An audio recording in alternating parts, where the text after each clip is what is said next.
چې یو ګناه باندې یو سړی ګیر کې نو دغه سړي نه ته ویډیو وکې هغه ویډیو نشر کې نو صحیح ده یو دغه انسان ګناه کړي خو دا انسان عزت لري هغه به اولاد لري هغه به ورونه لري هغه به پلار لري هغه به قوم لري بې عزته کول دا په مسلمان باندې حرامه ده ګناه یې کړې یو سړي زنا وکړله په شرعه کې هغه ته څوک شته خپله سزا ورته معلومه ده ته چې له هغه نه ویډیو وکې او په داسې یو حالت کې ویډیو تېر نه وکې چې هغه میډیا کې نشر کې نو یو خو دې دغه سړي هغه حتک وکړه دا هم دغه مجرم هم د ګناه څوک سو مرتکب سو او څوک هم د ګناه مرتکب سو دا چا چې ویډیو کړی دی هم د ځکه هغه هم فرض پرېښود هغه هم فرض هغه هم مرتکب د حرام اوس هغه چا چې ویډیو کړی هغه سړی باید محکمه کړل سي لکه څنګه چې هغه زندان ته ویوړل کېږي دا هم زندان ته ویوړل سي طالبانو ورونو د نږدې ورځو کې د هرات په ولایت کې یوه پېښه وسوه تاسو ډېر به خبر یې لیدلي به مو یي طالبانو یعنې تقریبا مسلمانان یعنې ما نه بیخي ډېرو مجاهدینو غوښتنه وکړه د مختلفو ولایتونو نه چې دا اسلام کې روا ده طالبانو دا اوس هم شته که نه طالبانو چې بعضې خو داسې په دې ټولنه کې نااهله انسانان شته ده چې همغه د بېحیایي عکس دی په خپل فیسبوک باندې دغسې لګولی وي هغه وضعیت باندې لګولی طالبانو دا د انسان څومره لویه بېعزتي ده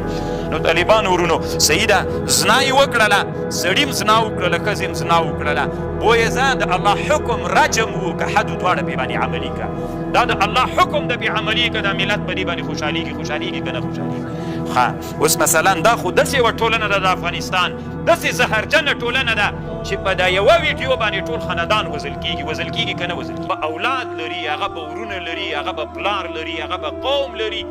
ټول قوم دی ځکه افغانستان دا ټولنه داسې ده د یوه سړي له ګناه سره ټول قوم څنګه کېږي ټول قوم بدنامه کېږي ذلیل کېږي د یوې ښځې پلار لري مور لري ورونه لري خاندان لري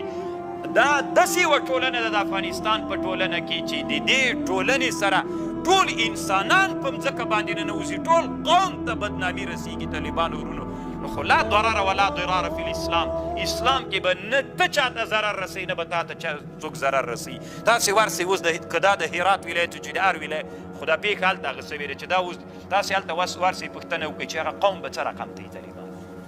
هغه د ښځې قوم به څنګه یو د سړي قوم به طالبانو په کوم حالت باندې الله دې په مسلمانانو رحم وکړي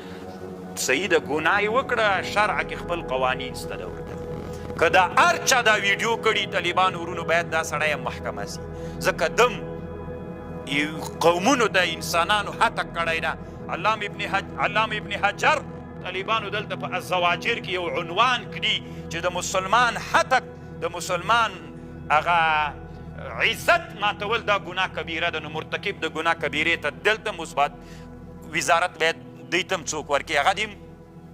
که رجم یې رجم دي کړي او که بل حکم یې بل حکم دي کړي چې چا دا ویډیو کړې ده د هغوی کور صحیح ده ته که د امر بالمعروف ولی که ته عادي سړی ویډیو دې کړې ده که هر څوک یې دا سړی دې په داسې ولې دی بیا دې چې وکړه نشر کوله دې